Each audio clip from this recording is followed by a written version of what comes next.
MJSKS বিদ্যানিকেতনের সম্মানিত অভিভাবকবৃন্দ, উপস্থিত আমার প্রাণের বিদ্যাপীঠের সম্মানিত শিক্ষক শিক্ষিকাবৃন্দ, আজকে এই বার্ষিক ক্রীড়া প্রতিযোগিতার পুরস্কার বিতরণী অনুষ্ঠানের সম্মানিত প্রধান অতিথি আমাদের প্রিয়জন উপজেলা সহকারী শিক্ষা অফিসার জনাব জুলফিকার আলী জুলি স্যার, উপস্থিত আছেন আঞ্চল কিন্ডারগার্টেন অ্যাসোসিয়েশনের সম্মানিত সাধারণ সম্পাদক, যিনি আমাদেরকে প্রতিষ্ঠানটাকে সুন্দরভাবে পরিচালনা করার জন্য সার্বক্ষণিক সহায়তা করে থাকেন, মাওলানা মোহাম্মদ হাফিজুর রহমান। সবাইকে MJSKS বিদ্যানিকেতনে স্বাগত জানাচ্ছি। আমার আজকে ভালো লাগছে, অভিভাবকদেরকে আজকে অনেক অভিভাবক আজকে এখানে উপস্থিত হয়েছে। আমি চেষ্টা করি অন্তত পক্ষে প্রতি 2 মাস পর পর একটি অভিভাবক সভা করার জন্য। আমার যতটুকু সম্ভব চেষ্টা ত্রুটি করি না, ঢাকা থেকে এসে আপনাদের সাথে 2-4টি কথা শোনার জন্য। কিন্তু অপ্রিয় হলেও সত্য, আজকে অভিভাবকরা যেভাবে এখানে স্বতঃস্ফূর্তভাবে অংশগ্রহণ করেছেন, কিন্তু অভিভাবক সবাই এত স্বতঃস্ফূর্ত অংশগ্রহণ আমি কখনো দেখিনি। আমি আপনাদেরকে বিনীত অনুরোধ করব, আজকে হয়তো বা বার্ষিক ক্রীড়া অনুষ্ঠানে আপনারা সবাই এখানে উপস্থিত হয়েছেন যে আপনার বাচ্চারা ইভেন্টে জয়েন করবেন, ভালোটা রেজাল্ট করবেন, পুরস্কার নেবেন।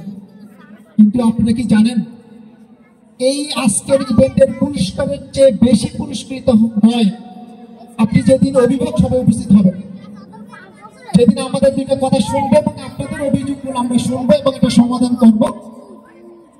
সেই সময়টা একটু বেশি পুরস্কৃত সময়।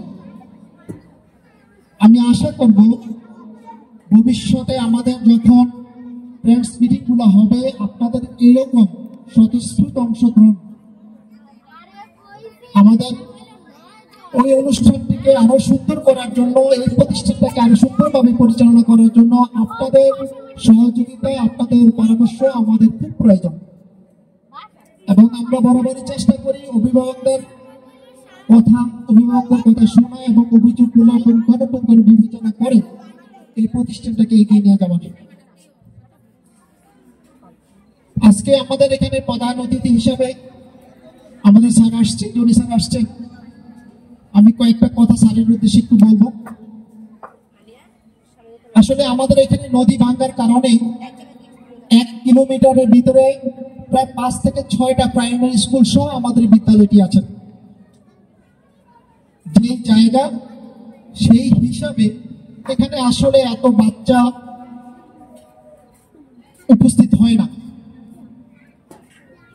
কিন্তু আমরা এর মাঝেও আমাদের পাঠদান, পাঠ পরিকল্পনা, শৃঙ্খলা সব দিক বিবেচনা করে আলহামদুলিল্লাহ আমরা অনেক বাচ্চা পেয়ে থাকি। আমাদের এখানে বর্তমানে 160 জনের উপরে বাচ্চা আছে। এটা আমাদেরকে অনেক সময় অনুপ্রাণিত করে যে আসলে এই বাচ্চাগুলো আমাদের এতগুলো বিদ্যালয়ের মাঝখানেও আমরা আসছি এবং গর্ববোধ হয় এই কারণে যে ইনশাআল্লাহ অবশ্যই আমরা একটা ভালো এখানে কিছু দেওয়ার কারণে আজকে বাচ্চাগুলো আসছে। আর এই বিদ্যালয়ের পাশাপাশি যে প্রাইমারি স্কুলগুলো আছে, আমি স্যারের কাছে জানতে চাবো, এখানে অভিভাবক এবং প্রাইমারি স্কুলের অনেক টিচার আমাদেরকে বলে থাকে যে কিন্ডারগার্টেনের যে পাঠদানের যে সার্টিফিকেটের মান এবং প্রাইমারি স্কুলের সার্টিফিকেটের মান এক কিনা। এটা কি অনেকে বলে না? টিচাররা কি আচ্ছা, এখানে অনেকেই বলে, অনেক টিচাররা এই কথাটা বলে, প্রাইমারি স্কুলের টিচাররা বলে যে কিন্ডারগার্টেনের প্রাথমিকের যেই সার্টিফিকেটের মান এবং প্রাইমারি স্কুলের সার্টিফিকেটের মান এক কিনা। আশা করি এটা আজকে স্যার আমাদেরকে অবশ্যই এটা পরিষ্কার করে বলবেন। দ্বিতীয়ত, আমরা যারা এখানে টিচাররা আছেন প্রাইমারি স্কুলের, প্রতি মাসে মাসে প্রায় 2 মাস অন্তর অন্তর বা 3 মাস অন্তর অন্তর শুনি যে প্রাইমারি স্কুলের অনেক টিচারদের উপজেলাতে ট্রেনিং হচ্ছে। যদি আমরা বাংলাদেশ সরকারের আওতাধীন হয়ে থাকি, তাহলে আমি স্যার কাছে অনুরোধ করব যে আমাদের টিচারদেরকে জন্য এরকম ট্রেনিং এর ব্যবস্থা করেন। তাহলে কি হবে, তাহলে হয়তো যুগোপযোগী যে অবস্থানটা আছে, যে সিস্টেমগুলো আছে, আমাদের টিচারও একটু জানবেন।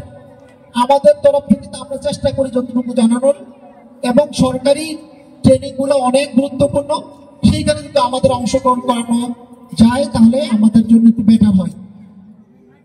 সেটা আমি আশা করবো স্যার আমাদের জন্য এই সুযোগগুলো করে দিবেন।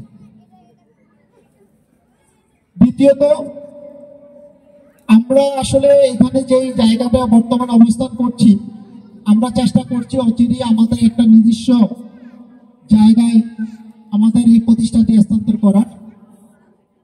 সেই ক্ষেত্রে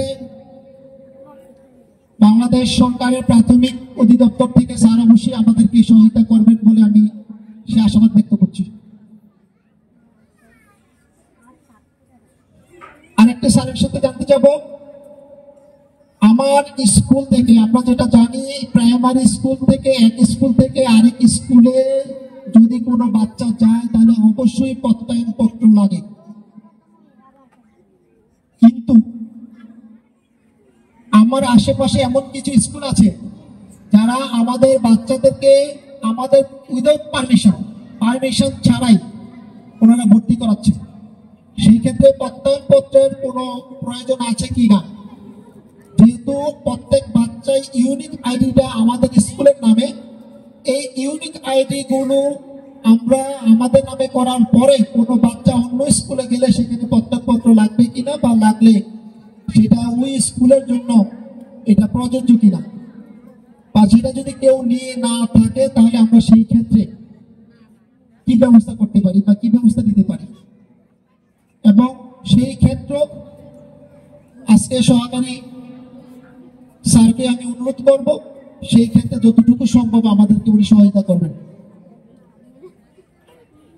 সর্বোপরি আমি স্যারকে আরেকবার ধন্যবাদ করব এই কারণে যে আজকে এত ব্যস্ততার মাঝেও আজকে আমাদেরকে এখানে সুযোগ দিয়েছেন। আমরা চেষ্টা করবো ইনশাল্লাহ স্যারকে আবার কোনো এক অভিভাবক সভায় একটু বিশেষ সময় নিয়ে আমি যদি আসতে বলি, স্যার অবশ্যই আমাদের জন্য একটু বিশেষ অভিভাবক সভায় এসে আমাদেরকে একটু ধন্য করবেন।